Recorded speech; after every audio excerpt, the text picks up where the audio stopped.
आयुष्य आपल्या अपेक्षेप्रमाणे चालत नसेल तर काय करावे? या व्हिडिओमध्ये तुम्हाला पुढील प्रश्नांची मानसशास्त्रीय उत्तरे मिळतील. आयुष्य आपल्या अपेक्षेप्रमाणे चालत नसेल तर काय करावे? आयुष्यात निराशा आल्यावर स्वतःला कसं सावरावं? अपेक्षा आणि वास्तव यातला फरक कसा स्वीकारावा? मानसिक ताण कमी करण्यासाठी मानसशास्त्रीय उपाय. आयुष्यात अपयश आल्यानंतर पुन्हा कसं उभं राहावं? स्वतःशी प्रामाणिक संवाद कसा साधावा? जीवनात कंट्रोल नसलेल्या गोष्टी कशा हाताळाव्या? ग्रोथ माइंडसेट म्हणजे काय आणि ते कसं विकसित करावं? सेल्फ कंपॅशन म्हणजे काय आणि ते का महत्त्वाचं आहे? आयुष्यात दिशा सापडत नसेल तर काय करावे? या आणि अशाच निरनिराळ्या प्रश्नांची उत्तरे तुम्हाला या व्हिडिओमध्ये मिळतील. त्यामुळे व्हिडिओ शेवटपर्यंत नक्की पहा. चला तर मग सुरू करूया. आयुष्य आपल्या अपेक्षेप्रमाणे चालत नाही हा अनुभव जवळजवळ प्रत्येकालाच कधीतरी येतो. आपण कधीतरी ठरवतो, योजना करतो, स्वप्न पाहतो, पण वास्तव वेगळं असतं. अशावेळी मनात निराशा, राग, गोंधळ आणि कधीकधी स्वतःवरच शंका निर्माण होते. पण मानसशास्त्र सांगतं की ही अवस्था अपयश नसून एक महत्त्वाचा वळणबिंदू असू शकते, जर आपण त्याकडे योग्य दृष्टिकोनातून पाहिलं तर. सर्वात आधी एक गोष्ट समजून घ्यावी लागते की अपेक्षा आणि वास्तव यामध्ये नेहमीच थोडा फरक असतो. मेंदू आपल्याला सुरक्षित ठेवण्यासाठी आणि प्रेरित ठेवण्यासाठी भविष्यातील सकारात्मक चित्र तयार करतो. पण जेव्हा ते चित्र प्रत्यक्षात येत नाही, तेव्हा आपल्याला धक्का बसतो. याला मानसशास्त्रात एक्सपेक्टेशन रियालिटी गॅप असं म्हणतात. हा गॅप जितका मोठा तितकी निराशा जास्त. अशावेळी पहिली पायरी म्हणजे वास्तव स्वीकारणं. स्वीकार म्हणजे हार मानणं नाही. उलट परिस्थिती जशी आहे तशी ओळखून पुढचं योग्य पाऊल उचलण्याची तयारी. जे लोक परिस्थिती नाकारण्यापेक्षा स्वीकारतात त्यांची मानसिक लवचिकता रेझिलियन्स जास्त असते. ते लवकर सावरतात आणि नवीन मार्ग शोधतात. दुसरी महत्त्वाची गोष्ट म्हणजे स्वतःशी प्रामाणिक संवाद. आपण स्वतःला विचारलं पाहिजे, मी जे अपेक्षित केलं होतं ते खरंच वास्तववादी होतं का?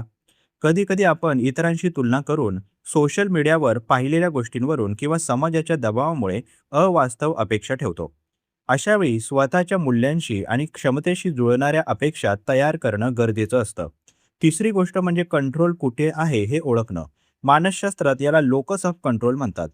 काही गोष्टी आपल्या हातात असतात. आपला प्रयत्न, सवयी, निर्णय. पण काही गोष्टी आपल्या नियंत्रणाबाहेर असतात. इतरांची वागणूक, परिस्थिती, नशीब. जे आपल्या हातात नाही त्यावर जास्त विचार केल्याने तणाव वाढतो.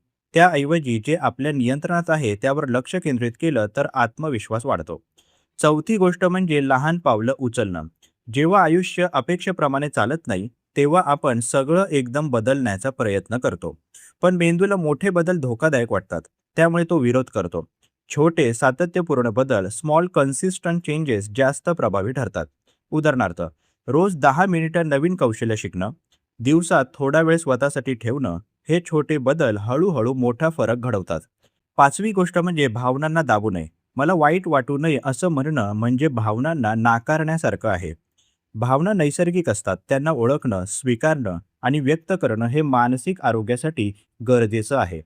जर्नल लिहिणं, विश्वासू व्यक्तीशी बोलणं किंवा थोडा वेळ स्वतःसोबत शांत बसणं हे मार्ग उपयोगी पडतात.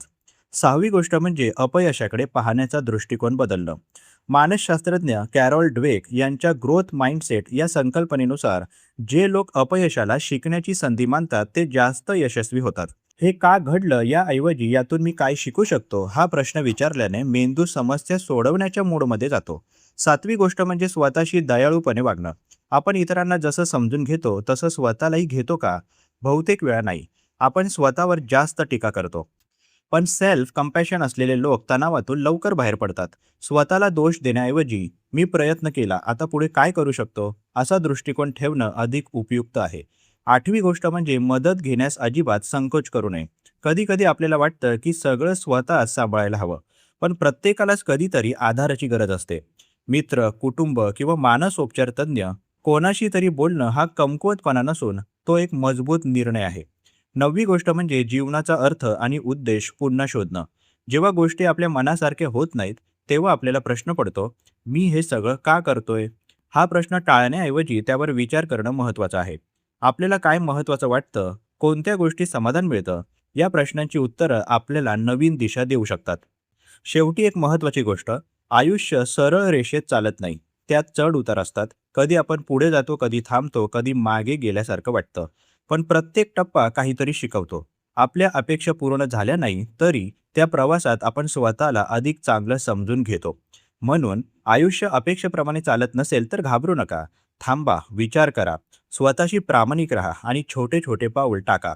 कदाचित तुम्ही ज्या दिशेने चाललात तीच दिशा तुम्हाला अधिक योग्य ठिकाणी घेऊन जाईल. फक्त थोडा वेळ आणि संयम लागेल.